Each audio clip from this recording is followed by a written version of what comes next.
কয়েকটা দিন পরে রথযাত্রা। এই ভিডিওটা পুরোটা যদি তোমরা দেখো বুঝতে পারবে কত সহজে এই খাজাটা ঘরে তৈরি করে নেওয়া যায়। প্রতিটা লেয়ার হবে খাস্তা, মুচমুচে আর একেবারে গোটা গোটা। হাই, আমি অর্পিতা চক্রবর্তী। তোমাদের সকলকে স্বাগত জানাই স্বাদ কাহানি। আজকে আমি তোমাদের দেখাবো পুরীর বিখ্যাত খাজা। কিছু সিক্রেট টিপস অ্যান্ড ট্রিকও থাকবে। চলো তাহলে শুরু করি। খাজা বানানোর জন্য একটা ময়দার ডো তৈরি করে নেব। 2 কাপ ময়দা, হাফ টিস্পুন সন্দক লবণ, 1 চিমটে খাবার সোডা আর 4 টেবিল চামচ ঘি দিচ্ছি। খুব ভালো করে ময়ান দেব। যত ভালো করে ময়ান দেওয়া হয় খাজা তত খাস্তা আর মুচমুচে হয়। 2 মিনিটের বেশি হয়ে গেছে ময়দাটা ময়ান দিচ্ছি। দেখো কালার চেঞ্জ হয়ে গেছে আর মুঠো ধরে আসছে। এবার অল্প অল্প জল দিয়ে ভালো করে মেখে নেব। একসঙ্গে বেশি জল দেব না। ডোটা খুব বেশি নরমও হবে না আবার শক্তও হবে না। এবার একটা ভেজা কাপড়ের টুকরো দিয়ে ভালো করে ময়দাটা ঢেকে দিচ্ছি।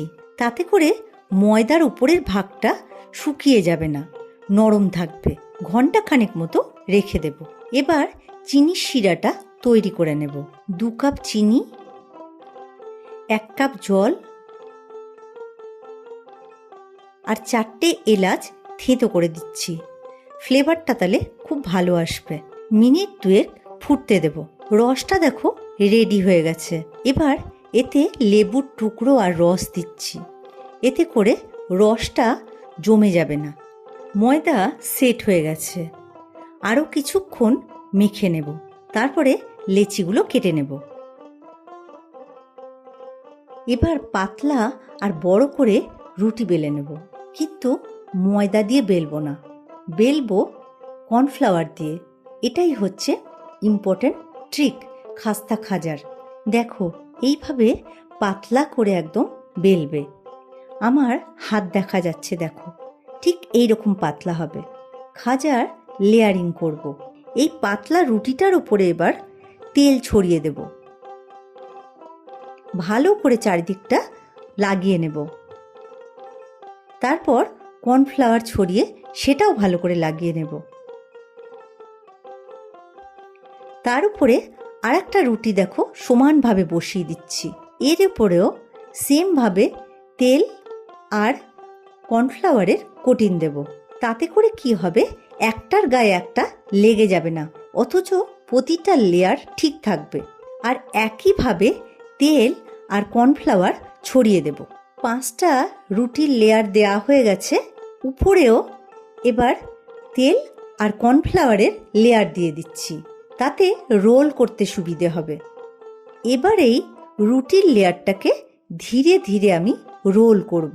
একটু টাইট হাতে করব, কিন্তু খুব বেশি চাপ দেব না। আস্তে আস্তে আস্তে আস্তে এইভাবে তোমরা রোল করে নেবে। শেষের দিকটা যেটা আছে রুটির, সেই জায়গাটাতে আমি একটু জল লাগিয়ে দিচ্ছি। তাতে করে ভালোভাবে আটকে যাবে রোলটা, আর খুলে আসবে না কাটার সময় বা ভাজার সময়। তোমরা ঠিক প্রতিটা স্টেপ এইভাবে দেখে তৈরি করবে। 2 ইঞ্চি মতো চওড়া করে করে প্রতিটা রোলের থেকে আমি কেটে নিচ্ছি।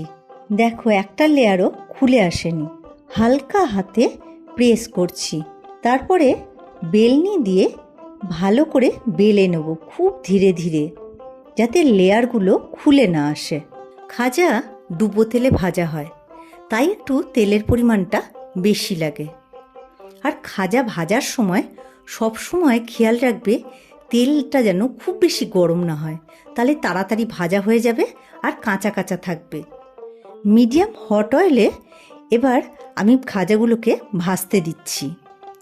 একসঙ্গে 4টের বেশি দেব না, ধীরে ধীরে উল্টাবো, তা না হলে ভাঙার ভয় থাকে। 2 পিঠ লালচে রং ধরে গেছে। এবার তুলে নিচ্ছি।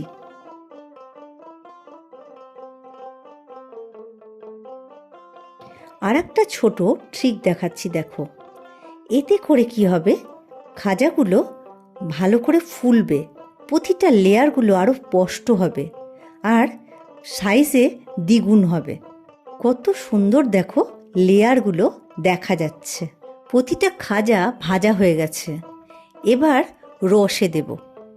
দু পিঠে জাস্ট হালকা করে রস লাগিয়ে দেব, বেশিক্ষণ চুবিয়ে রাখবো না, তাহলে অতিরিক্ত রস টেনে যাবে আর মুচমুচে ভাবটা থাকবে না, মানে খাস্তা হবে না। ভালো করে শিরা ঝরিয়ে নেবে। তাহলে দেখলে তো, এরকম খাজা ঘরে খুব সহজে তৈরি করে নেওয়া যায় আর প্রতিটা লেয়ার হয় মুচমুচে আর রসালো।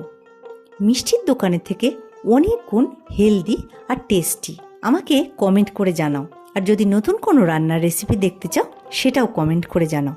আমি অর্পিতা চক্রবর্তী, তোমরা দেখছিলে সাতকাহন। খুব ভালো থেকো তোমরা। ফিরে আসছি খুব শিগগিরই নতুন রান্নার রেসিপি নিয়ে।